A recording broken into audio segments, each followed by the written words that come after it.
होने लगती है। जब वो आहान पर अटैक करने की कोशिश करता है तो नहीं कर पाता है।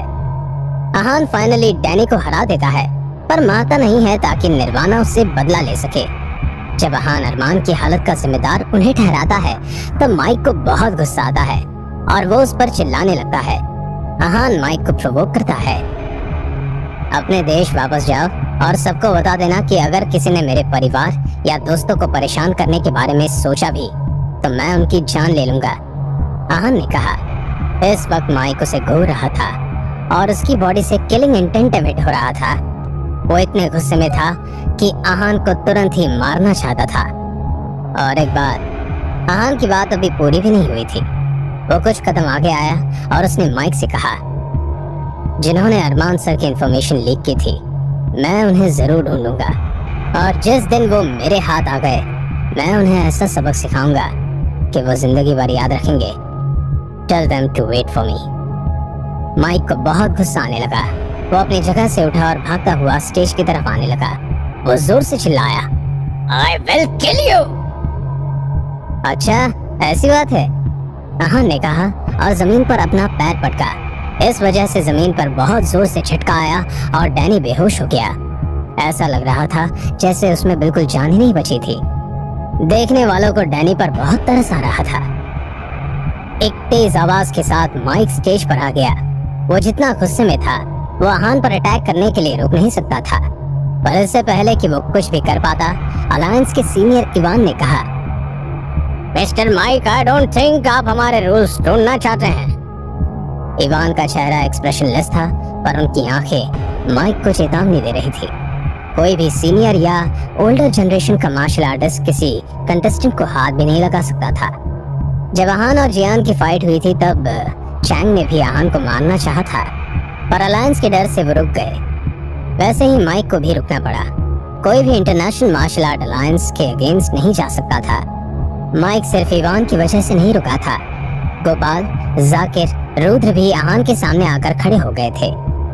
जिनेश और निर्वाणा भी पीछे नहीं थे। निर्वाणा के पैर में चोट थी, पर फिर भी आहान के लिए वो तेज स्पीड में चलकर वहां पहुंच गया था। सब आहान के साथ थे।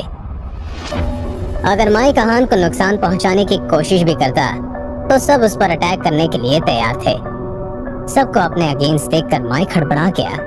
उसने तुरंत कहा, no Ivan sir, you are misunderstood. मैं कोई रूल्स तोड़ने की कोशिश नहीं कर रहा हूँ। वो इवान और इंटरनेशनल मार्शल आर्ट्स अलायंस को ऑफेंड करने की गलती नहीं कर सकता था। इसके बाद वो डैनी के पास बैठ गया और उसकी इंजरीज एग्जामिन करने लगा। डैनी की हालत जितनी बुरी लग रही थी, उसकी इंजरीज उतनी सीरियस नहीं थी। ये देखकर माइक ने चैन की सांस ली। टाइम पर ट्रीटमेंट मिलने से डैनी जल्द ही ठीक हो जाएगा। इसके बाद माइक ने उसे उठाया और ऑर्गेनाइजिंग टीम की मदद से उसे व्हीलचेयर पर बैठा दिया। डैनी को ज्यादा चोट नहीं आई थी, इसलिए माइक का गुस्सा थोड़ा शांत हो गया था और उसने रिस्पेक्टफुली इवान से कहा, see you Ivan sir. Yes, Ivan ने कैजुअली कहा। जब माइक डैनी को ले जा रहा था तब आहान और बाकी सब उसके बिल्कुल सामने ही थे। वो आहान को घूर रहा था, पर किसी ने कुछ नहीं कहा। इवान भी ये देख रहा था। वो जानते थे कि अगर माइक ने बोला है कि वो रूल्स नहीं तोड़ेगा तो वो नहीं तोड़ेगा। अगर उसने रूल्स तोड़ने की गलती की तो जाकिर, गोपाल और आहान के बाकी सब साथी उसे छोड़ेंगे नहीं। फिर भले ही आहान को कोई नुकसान पहुंचे या ना पहुंचे, माइक की जान जरूर खतरे में आ जाएगी। उस सिचुएशन में अलायंस भी कुछ नहीं कर पाएगा, क्योंकि पहल माइक की होगी। जैसा इवान को लग रहा था वैसा ही हुआ। माइक ने अटैक नहीं किया, पर जाने से पहले उसने आहान से कहा, I hope you will die soon.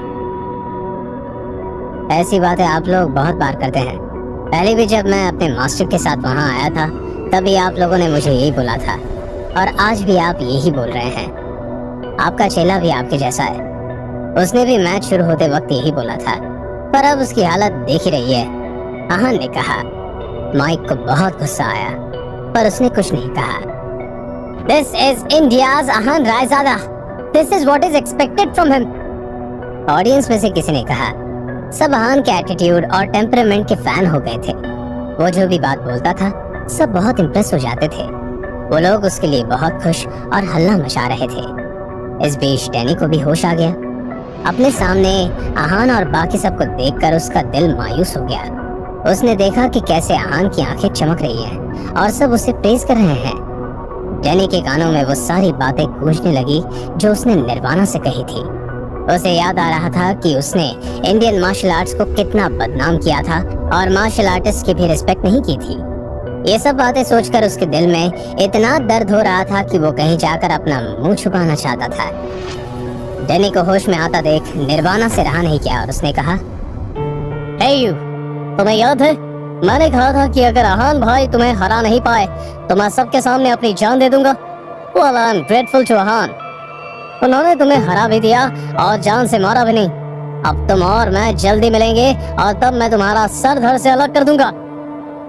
Danny बहुत ह्यूमिलेटेड फील कर रहा था। वो कुछ जवाब देना चाहता था पर माइक ने उसे मौका नहीं दिया और उसे वहां से ले गया। वहां रहने का कोई फायदा नहीं था और वो जितनी देर वहां रुकेंगे उन्हें बेइज्जती, ह्यूमिलिएशन और टॉन्ट के अलावा और कुछ नहीं मिलेगा। वो दोनों जब कंपटीशन में आए थे तब बहुत एरोगेंस और कॉन्फिडेंस के साथ आए थे, पर अब जाते वक्त उन्हें मुंह छुपाना पड़ रहा था और चोरों की तरह वहां से भागना पड़ रहा था। आर्थर, विलियम और जिंग ने ये फाइट बहुत क्लोजली देखी थी। उन्होंने आहान के हर मूव को अच्छे से परखा था। सबको जब लग रहा था कि आहान आज हार जाएगा, वहीं उसने सारा खेल बदल दिया और मैच जीत लिया। आर्थर भले ही आहान से नफरत करता था, पर इस वक्त उसके दिल में आहान के लिए थोड़ी एडमायरेशन थी जो वो जताना नहीं चाहता था। ये एडमायरेशन इसलिए थी क्योंकि आहान अपने परिवार और दोस्तों के लिए किसी भी हद तक जा सकता था। आहान इतना लॉयल था कि सब उसे दोस्त बनाना चाहते थे क्योंकि वो जानते थे कि वो उन्हें कभी अकेला नहीं छोड़ेगा और जरूरत पड़ने पर उनकी मदद भी करेगा। विलियम के चेहरे पर मास्क था, इसलिए उसके एक्सप्रेशन का अंदाजा लगाना मुमकिन नहीं था कि वो क्या सोच रहा है। सिर्फ उसके माथे पर शिकन नजर आ रही थी। किसी को नहीं पता था कि वो क्या सोच रहा था। मैच के बीच में वो डिसअपॉइंटेड और रिग्रेटफुल था। डिसअपॉइंटेड वो इसलिए था क्योंकि जब आहान हार रहा था तब उसे लग रहा था कि आहान की स्ट्रेंथ इतनी भी अच्छी नहीं थी जितनी सब उसकी तारीफ करते थे, और उसे रिग्रेट इस बात का था कि डैनी आहान को मार देगा और वो उसे अपने हाथों से नहीं मार पाएगा। वहीं जिंग के कुछ खास एक्सप्रेशंस नहीं थे। उसके लिए फाइट करना इम्पोर्टेंट था और अगर उसे आहान के साथ फाइट करने का मौका मिला तो वो अपना 100% देगा। जब माइक और डैनी वहां से चले गए, निर्वाणा ने रिस्पेक्टफुली कहा, आहान, मैं तुमसे ज्यादा कुछ नहीं कहूंगा, सिर्फ एक बात कहूंगा, थैंक यू। आहान ने प्रिटेंड किया कि वो ये बात सुनकर नाराज हो गया है और कहा, निर्वाणा, तुम्हें थैंक यू बोलने की कोई जरूरत नहीं है, तुम मेरे भाई हो, थैंक यू बोलकर मुझे पराया मत करो। तभी जाकिर ने कहा, आहान, जब अरमान को पता चलेगा कि तुमने ये किया है तो वो बहुत प्राउड फील करेगा। तुम उसकी इंडियन मार्शल आर्ट्स की और इंडिया की शान हो। Everyone is so proud of you। उन्होंने अपनी खुशी बिल्कुल नहीं छुपाई थी। जाकिर सर, आप मेरी बहुत तारीफ करते हैं, मैं इतनी भी तारीफ डिजर्व नहीं करता हूँ, आहान ने कहा। वो बहुत मॉडेस्ट था। जाकिर ये बात जानता था, इसलिए उसने आगे कुछ नहीं कहा। इसके बाद वो लोग वहां से चले गए। इस वक्त टिफनी आहान को बाहर जाते हुए देख रही थी। उसका सारा ध्यान उसी पर था। तब पोप ने कहा, Tiffany my child, what are you looking at? हाँ, आपने कुछ कहा? अचानक से पोप की आवाज सुनकर टिफनी हड़बड़ा गई। लगता है आहान ने तुम पर ऐसा जादू कर दिया है कि तुम्हें मेरी बात ही सुनाई नहीं दे रही है। पोप ने टिफनी को टीज करते हुए कहा। No no, it is nothing like that. Tiffany ने शर्माते हुए कहा। उसका चेहरा टमाटर की तरह लाल हो गया था और अब उसे समझ नहीं आ रहा था कि वो क्या बोले। ऑकवर्डनेस को खत्म करने के लिए टिफनी ने मार्क की तरफ देखा और कहा, mister mark, as I said, Ahan will win the competition. He won it. Tiffany के चेहरे पर इस वक्त बहुत प्यारी मुस्कान थी। That is right. Miss has excellent judgment, huh? Mark ने कहा। मैच खत्म होने के बाद ऑडियंस इधर उधर जाने लगी। अगले मैच में टाइम था, इसलिए सब घूमने और खाने निकल गए थे। टिफनी कोई भी मैच कितनी भी देर देख सकती थी, पर आहान के मैच के बाद वो रूम में आ गई। उसके पास ब्लैक ड्रेस में एक नन खड़ी थी। जी, आहान तो बहुत अमेजिंग फाइटर है।